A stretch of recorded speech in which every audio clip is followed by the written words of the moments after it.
All right, so let's go ahead with recap C if you have any. All seems to be going well. The one thing I put into the minutes from last time is we have officially merged or acquired, or whatever you want to call it, with WeCare. So merging services for our folks with developmental disabilities and visual impairments with their transportation options. Okay, thank you. And moving up my list, I have Chris Mitchell. Do you have anything to share? City list service continues to work out very well. And I've increased the number of places I go. So thank you. Very nice. Thank you. All right. Moving up to Renee Razzo. Any updates? Cliff Williams, who is my program manager for transportation services, is retiring. So we do have an opening, and I think it's listed on Indeed. Okay, good to know. And aside from that, that's it. All right. Well, sorry to see him go, but glad he's retiring. All right. So next on my list is Angel Marinich. Any updates to share, Angel? Hello, good afternoon. We are steadily improving on everything, and thank you, Chris, for your kind words. Our on-time performance is in the upper 90s almost every day. Yesterday was actually 97%, so I'm really excited about that. Our staff has been working really, really hard on learning our new software and finding the ways to fine-tune it, and working on our subscriptions and just working with our customers. We have a new option available that I've so far introduced to Senior World, CWTC, and Epic. It's called a Center Portal, and that allows them to log on to our system in a separate database, I guess. I don't know how to phrase it, but they're able to log on and look at their individuals' pickup times, the estimated pickup times, the scheduled pickup times, and the actual pickup times, so they can keep up to date throughout the day if they'd like. They can also cancel trips. So if they just have a last minute cancellation, they don't have to make a phone call. They can just log in and do it themselves. So far, the response has been really, really good. And if everything continues to work out well, we might introduce it to maybe the dialysis centers or nursing homes or something like that. But right now, we're really excited that that product is out and available to them. Other than that, we already have been able to hire some really good folks. I think our last groups of hires have been really, really good. We have lost a few individuals, but we are striving for more. We have a job fair today actually going on right now at the transit center. And we hope to hire another 10 individuals at least, just so we can stay on top of everything and be ready for an influx that we do expect later this fall. Well, that's great to hear. Thank you. Thank you. All right, moving on to Advocates for Access. Jody Scott, is there anything you want to share about your organization? Anything new? Well, Adam Duvall is working full-time for the Peoria Journal-Star right now, so he has left Advocates for Access. So right now that position is not posted. We're trying to decide what to do with it. So that is really all the updates. So I am going to be the new member of the committee once I get approved through the approval process. Excellent. Yes. We're, again, sad to see him go, but good that he's moving on to something he likes as well. All right, next on my list is Dawn Harper. Really, at this time, I really don't have that much to report. As Angel said, that she welcomed us to this portal. It works great. It saves a lot of time on my part, and of course, I'm sure it's saving time on CityList's part, because I do a lot of phone calls and emails to them. Other than that, we're back to CDC guidelines where everybody's got to wear a mask now in the facility. Either you're vaccinated or not, you still have to wear a mask now. Other than that, really, everything's been going really great. Like Angel said, their pickup times and stuff like this, I don't know what they're doing, but improved a whole lot. So yeah, everything's been going great on our end. Nice. Okay, yeah, that's good. I'm sure that platform will help a lot. All right. So it looks like going up my list, I have Tracy Dowell is next. Do you have any updates about MSW projects? Well, the only thing is we've finally been able to get caught up on our payments. We were delayed because we didn't have a PCOM for a while. So things are looking better there. And then as far as this fiscal year coming up, or well, I guess we're in right now, we've got our NOSAs already. So that's good because last year that didn't happen till like January or February.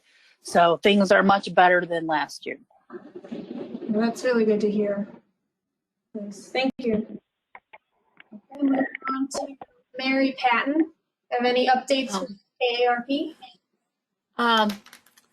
Well, we're still working on the coronavirus issues. We thought we could ease up, but it keeps taking us back to that issue. We're still working on nursing home issues and a number of federal issues. I do have a question. Are you still taking patients from nursing homes to hospitals or clinics for dialysis? What was your procedure during this coronavirus?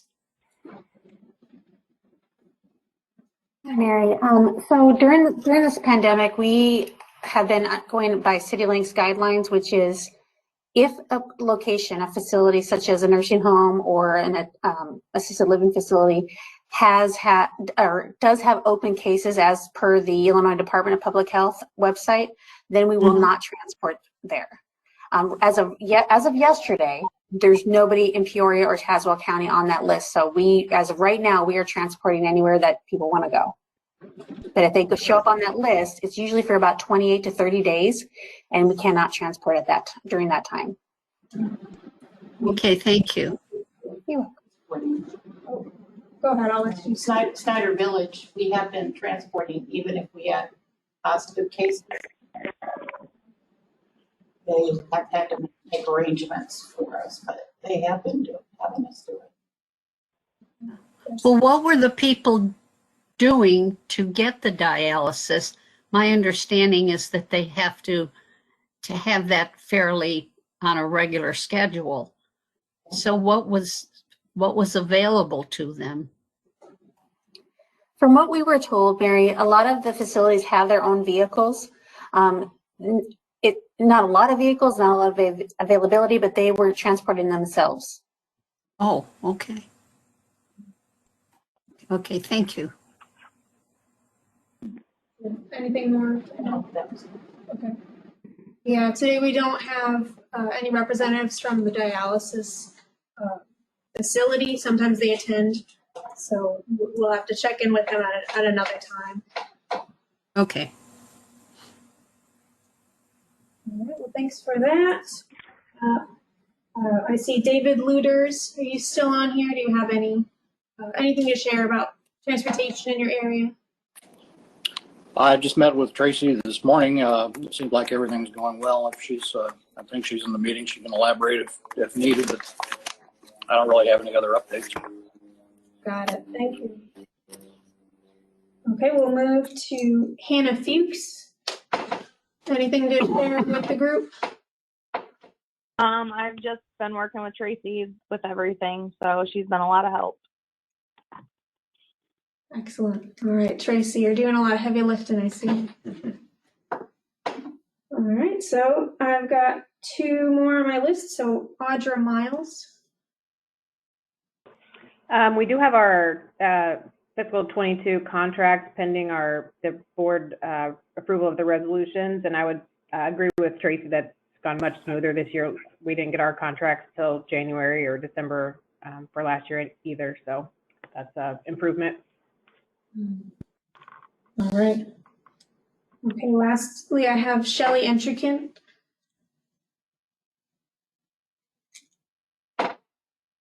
And if you're talking, we can't hear you. It looks like you're unmuted.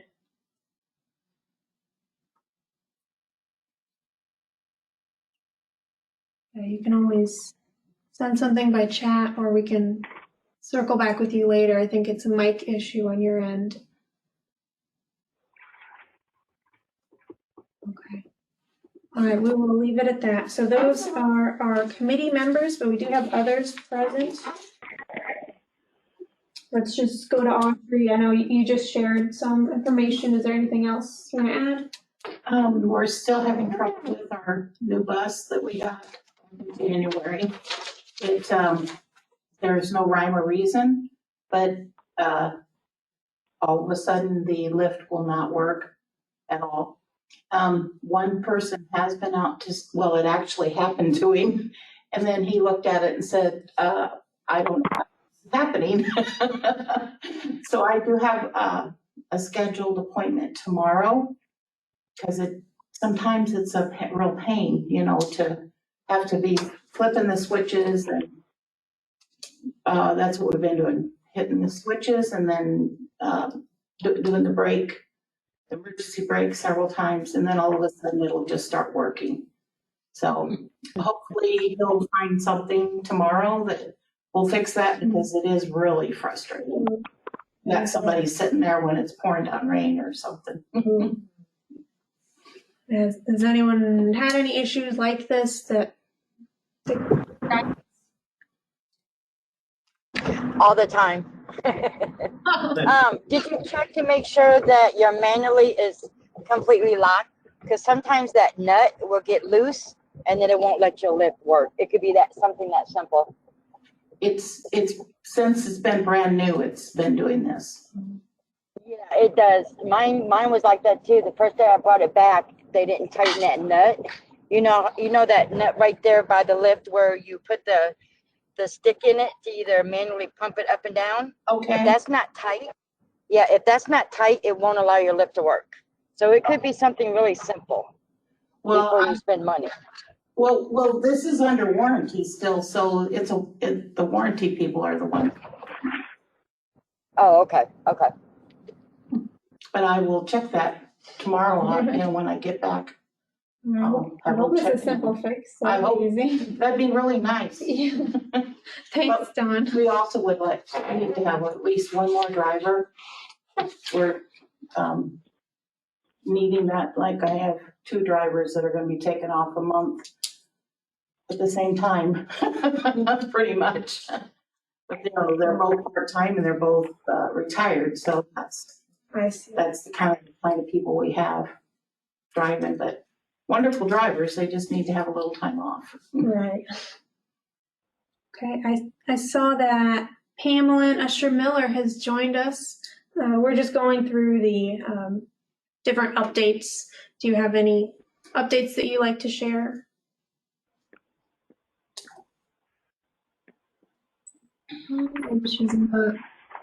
She might not be connected to audio just yet. Well, let's see. We also have Michael Bennett. I know you joined from Galesburg. Are you still on? Maybe he left. It looks like he left, but he said that he is the new director of the VNA in Galesburg. So they work with senior citizens. All right. So I think there were a couple others. I don't know, Ray, if you want to mention anything, you don't have to. As it relates to transportation generally. No, not really. The only thing that I guess I could mention that relates is some of the discussions of the micro transit and the interface with some of the things that are going on in the region as it relates to smart mobility and connected autonomous vehicles. And so there's just to let the group know that there's a number of things going on in that realm, and there's a couple of research efforts that are being sponsored by the Illinois Center for Transportation down in Champaign with the U of I, and there are a couple of those work groups that I sit on the technical review panel, and so I oversee and and participate in 2 of those efforts. And there's because of the activity in the Peoria area and in our region, there's a focus on some of these statewide kind of research efforts that have a focus on Peoria just because of our activities in these areas. So it's just kind of a stay tuned, but it could very well affect, what we're doing in the HSTP program sometime in the future. So Nice. All right. Yeah, actually, that's a good lead into our next agenda item, which is the HSTP coordinator report. So that's me. Ray mentioned microtransit. So that relates to 2 efforts that are going on in the region. I've presented in the past about the gray area study report. So again, this is the gray area, parts of the urbanized area in and around Peoria that are unserved or underserved by public transit.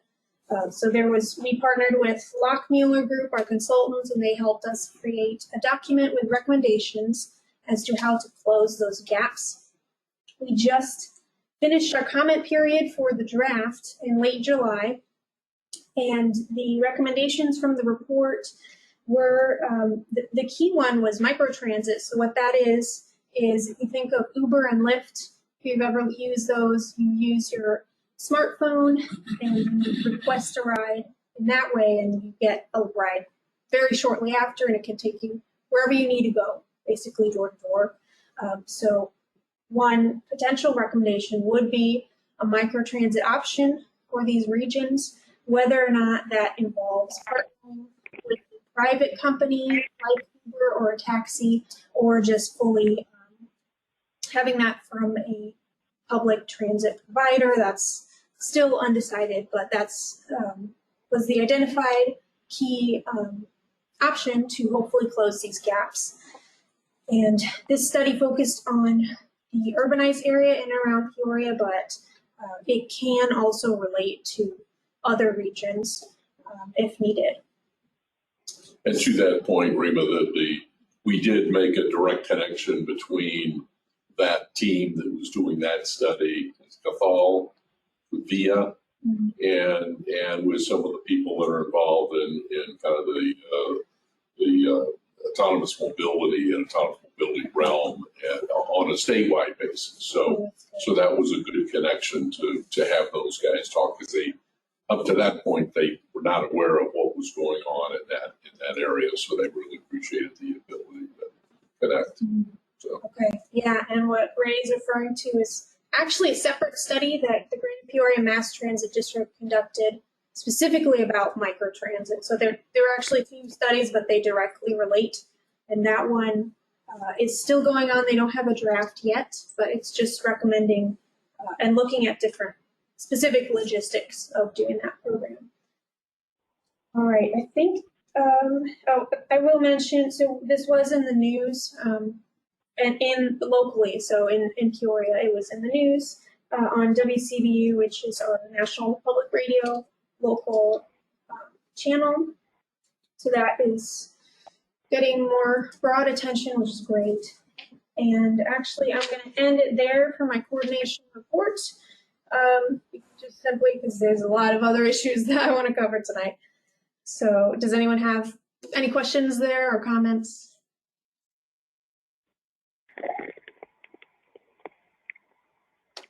All right, moving on.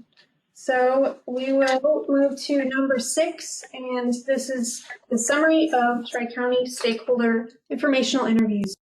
And my colleague Gabe will present about this. I won't steal his thunder, but essentially we conducted several interviews, and we want to tell you about them. You might have been part of them as well. So let me just get everything set up and we'll have him present. Hold on.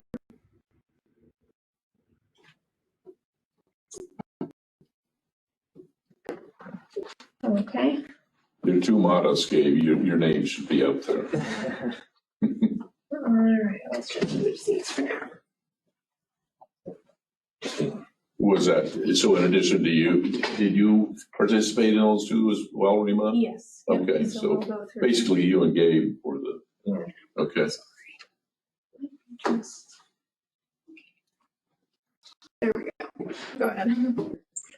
Yeah, so like Rima said, Rima and myself, we conducted stakeholder interviews, and many of you on the call were a part of them. And so like we'll discuss some of those findings that we've got, that we received from those interviews. So like the whole purpose of this was to help us prepare for our HSTP planning document and help us understand like how can HSTP better help our stakeholders, and also help us understand what organization, like what services does your organization provide, what are some of your organizational goals, and what issues do you see in your community when it comes to like transportation, and possibly get an idea of like some ideals that you would like to see for our region's transportation system. So that was basically the purpose in a nutshell. So the process, we managed to interview, our original goal was to like do 20 interviews, but we managed to get 16 interviews. So that was a pretty good, response rate. Each interview had 6 questions. It roughly lasted about like 20 minutes. And here are some like the questions that we asked. Basically, like what services do your organization provides? What goals do you have? What issues do you see? What are the best forms of communications for your clients? So like those are some of the questions that we asked. Now to the good part, the findings.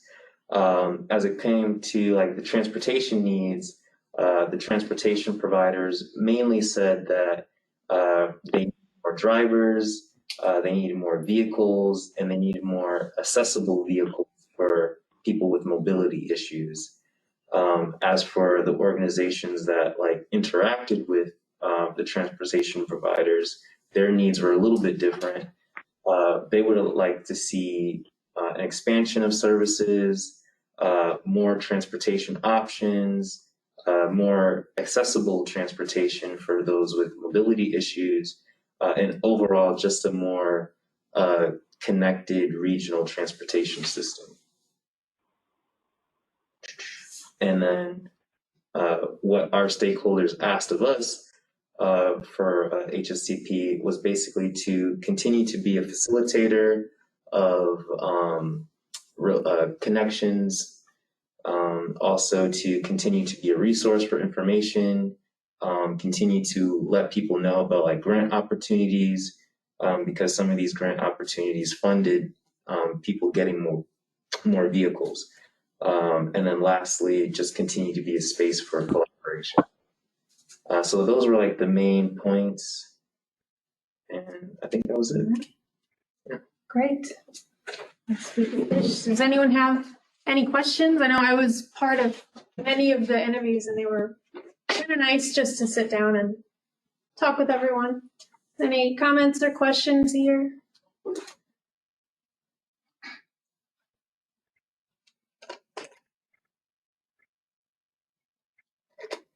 All right, I guess we'll leave it at that. Thank you, Gabe. Is this something that you could provide to everybody else? We could. I could send this. I didn't know if people might want to refer to this or make reference to the presentation. It'd be good to put in a folder or something that they could access. Yep, I could do that. I guess with that, I will move on to the next agenda item, which is the 5310 call for projects. So with this issue, let me get my notes.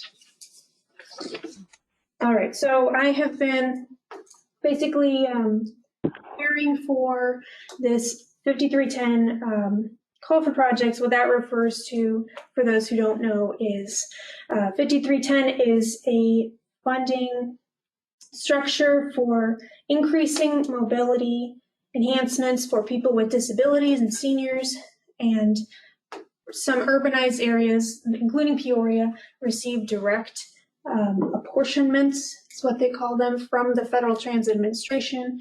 And so it is up to Tri-County to release a call for projects so different organizations and entities are able to acquire that funding.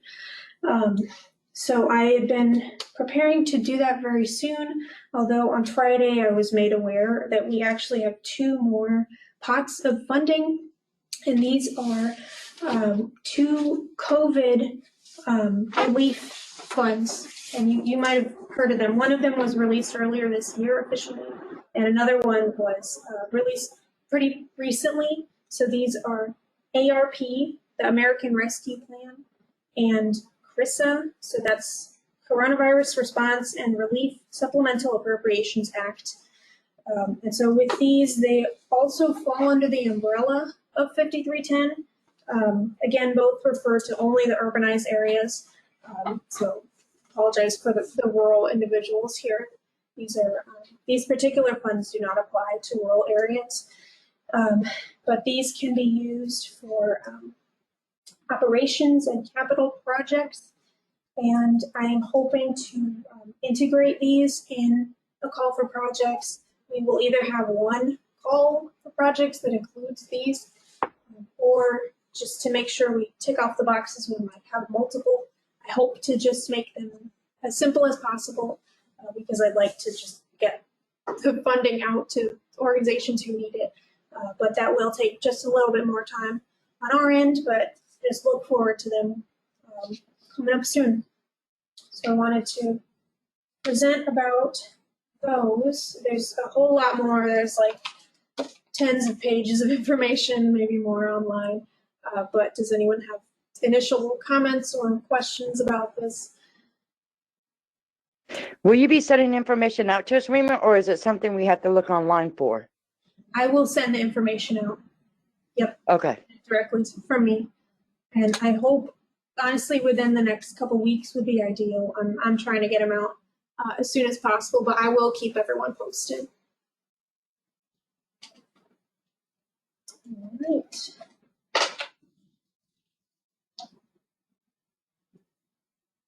Okay. So in that case, we will move on to number 8, and this is the biggie for today. So this is the discussion to amend bylaws to include virtual attendance and voting. You probably are well aware of this in your organizations, but just in case you're not, the Open Meetings Act has, for the past over a year, well, I should say, normally it does not allow virtual participation in meetings, but during COVID, the governor of Illinois has produced a declaration to allow for virtual meetings, and that has not been extended. So technically, this meeting does not fall into that category. However, we have, because of all the emails that many of you sent me in support of virtual meetings, this one is kind of an exception. However, in moving forward, we do have to add this to the bylaws to be able to continue it legally. And I did hear, like I said, from many of you who are in favor of virtual options. And so the next agenda item is a vote, but I will open it up to if there's any discussion about this. Please let me know.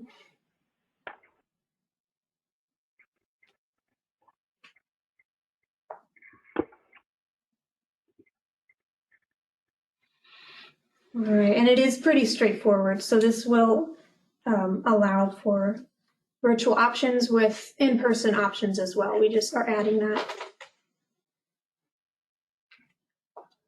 Okay. Do you need a formal motion or whatever? So this one was just a discussion, so we can end the discussion. So that's agenda item 8. So now we can officially move to agenda item 9, approval to amend bylaws to include virtual attendance and voting. So for this one, I would need a motion and a second, please. Motion. Second. Is that Dawn and Angel?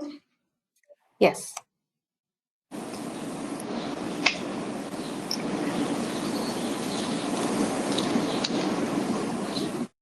So making sure that the sound quality is good. So if you look in your packet, which I can share it here as well, I'm proposing a change to page 3 of the bylaws. Let me just find it here. Of course, my computer at this moment is not cooperating, but page 3 of the bylaws, so that's the very last page of the packet, and this is just not loading, is it? I'll just read it off so you won't miss anything. So under Article 4, meetings, letter C is the new proposed section of the bylaws. So it states that committee members may attend meetings in person, call in by phone, or log in via the internet. Any member who attends in person, by phone, or via the internet will be counted as present on the official record, and they can vote on agenda items that require a vote. So again, this is what we are currently doing, but just to be able to do it in the future. Are there any further comments?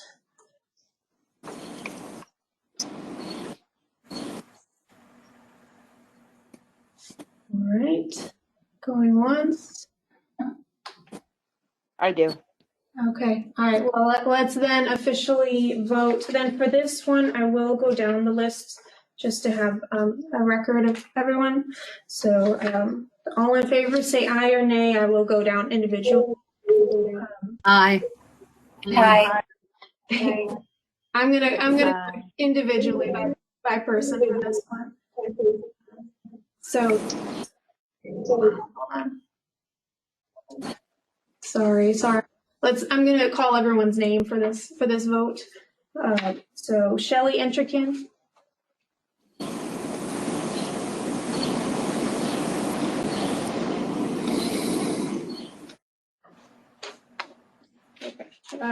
Audra Miles. Yes.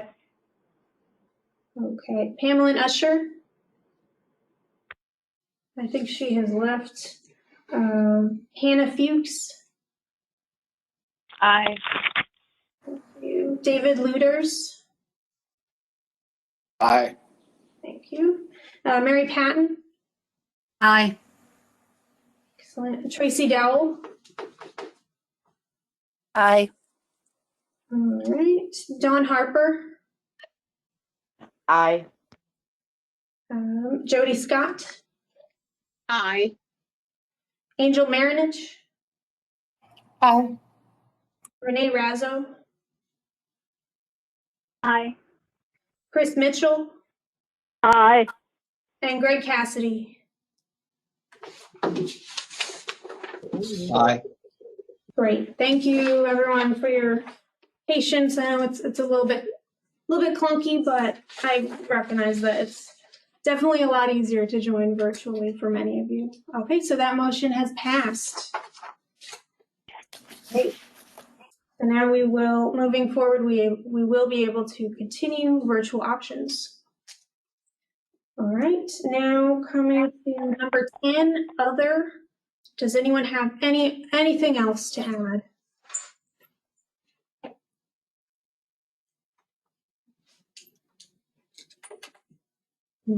Okay, hearing none, I will propose one thing. So I am planning to go on vacation later in late September, early October, and I will return just a couple of days before our scheduled October 5th meeting. I'm gone for a couple weeks, so if possible, I'd like to give myself just a little bit more time to prepare for the next meeting. So I'm going to propose and shift the next meeting from October 5th to October 12th. We don't have to decide in this moment, but is anyone, is that, does that not work for anyone? And we could follow up an email if needed. That doesn't work for Mary Patton. Okay. Since, yeah, originally, because we weren't supposed to meet, I had set a doctor's appointment. But Okay. I'll first see if I can change that appointment. But I already changed it once, so, but I'll put it down on the 12th. Okay, that is not set in stone. I just wanted to bring it up here. We could still, I'll follow up. If I prepare well in advance, I'll be fine. So in that case, let's just keep it to October 5th. If anything changes, I'll send out an email well in advance. Okay. All right, so having said that, we'll keep the next meeting on October 5th. And then we can adjourn. Okay. Well, thank you Thank everyone you. for your patience in attending.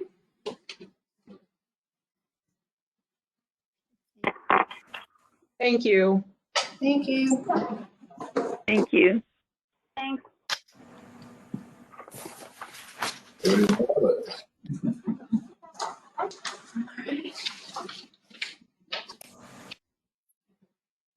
Could you, while we're in here, could I just take a couple of minutes and comment on the